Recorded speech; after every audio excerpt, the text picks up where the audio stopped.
Hey friends, welcome to Sabbath School Daily, where we have been studying from this lesson right here, Ephesians. This week we've been studying from lesson number 11, which has the title, Practicing Supreme Loyalty to Christ, and today is Thursday's lesson, which has the title, Masters Who Are Slaves. A few days ago, I believe that in Tuesday's lesson, you'll remember that I said that one of the most revolutionary things that the Apostle Paul did here in this portion of Ephesians is that he subverts the pyramid of power and he equalizes, he equates masters and slaves as one, as being on the same level, because to God, there is no partiality. There is no respect of people. That was in the version that I was reading, but the better, perhaps, translation would be there is no partiality. God doesn't show partiality for people. So that was one of the most revolutionary things where, of course, the slaves hearing this, those who were in that situation, they would appreciate what he was saying. But I wonder how the masters took it. I would really be curious to see, to be a fly on the wall of the slave masters who were Christians or who were coming to Christianity. How did they deal with it? How did they relate to this thing that Paul was saying? Because it was probably a blow to their finances, to their economic life. I really would be curious to see how they would take it, because again, this is revolutionary. I have a hard time with today's lesson not wanting to read everything, because so much here in this lesson is read worthy. It's so informative and it explains the whole situation so well. But do know that the lesson revolves around Ephesians chapter 6, verse 9. That's the main text of today's lesson. And this is what it says. And you masters do the same things to them, giving up threatening, knowing that your own master also is in heaven and there is no partiality with him. So imagine, a very proud, rich master hearing that he is on the same level as his slaves. That must have been quite a blow. And yet, friends, that is the reality for all of us. There is no partiality. When it comes to God, he doesn't show partiality. We have to always remember that there is no difference. All of us, friends, are seen by God as his children, as people who are called to inherit heaven.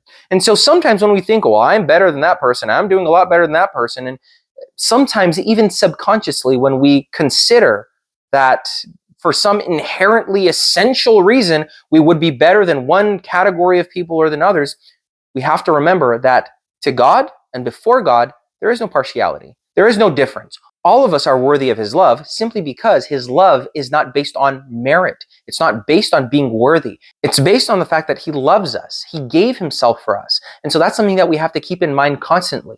Here in the lesson, I do want to read a few of the paragraphs. The first one appears here. It's the third paragraph of today's lesson. And this is what it says. Paul asks masters to do the same to them, the slaves, which would have been shocking to a first century slave owner. Masters should respond to their slaves with deeds of goodwill, governed by their allegiance to Christ, corresponding to what Paul has just asked of the slaves in verses 5 through 8.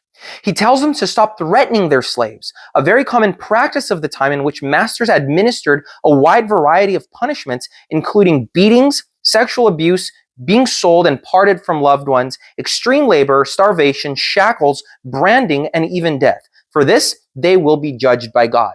So here you see that the apostle, he is instructing these masters not to treat these slaves as property, where you remember that in the Greco-Roman world, that was the norm. That's what they were used to. That's what they did. Remember how I made the differentiation? I struck a contrast between what slavery was already considered among the Jews and what it was in the Greco-Roman world. So please keep that in mind.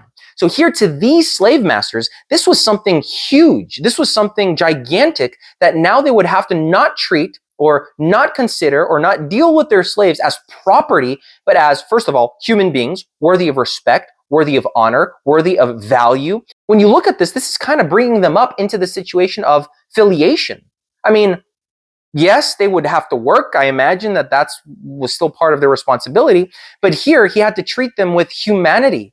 And after all, these masters were responsible for the livelihood of their slaves. So here these slaves are being fed, are being cared for, have a roof over their head, given and provided for by these masters who now don't treat them as property anymore, but as brothers, almost as sons and daughters. So that is what the gospel is doing here in this horrible situation, in this horrible institution. You see that it's uplifting the value of human life. It's uplifting the nobility of human life. While we would love for the Bible to ban and to forbid slavery as a whole, we also do know that the people living at this time, they were living in this time. The Bible, in one aspect, is a product of this time because it's being written by people who are living in that specific period and dealing with life in that specific period. But we do know that at the very foundation of biblical understanding and biblical interpretation, there is a concept called present truth, where God guides people in a crescendo, in a growth of understanding, where over time, over the centuries, culture or civilization that has been based on Christian morals and principles, it has, again, over time, seen slavery as worse and worse. Yes, in some periods of history, they fall back and it gets even worse than before. We see that, for example, with slavery here in North America. However, ultimately, we see that there is a progression. Today, slavery is seen for what it is, a horrible, vile, evil, wicked institution. And I believe that that has only come because of the working of the Holy Spirit, working on the minds and hearts of human beings. Even human beings that don't give themselves over to God, that today do understand this institution of slavery as being what it is. So here we see that God is at work. Back then, God was elevating the standard, revealing to them truly how evil slavery was by doing precisely what we saw in today's lesson, by leveling the masters to the slaves in relation to the true master in heaven. I hope that today's lesson was a blessing to you. This whole week has been a blessing to me, understanding this concept a little bit better. Please, if you have any comments or any questions, comment down below. I'd love to interact with you. And also please remember to like, to share, and to subscribe to our videos. We release one every day, and I hope to see you again here tomorrow for another Sabbath School Daily.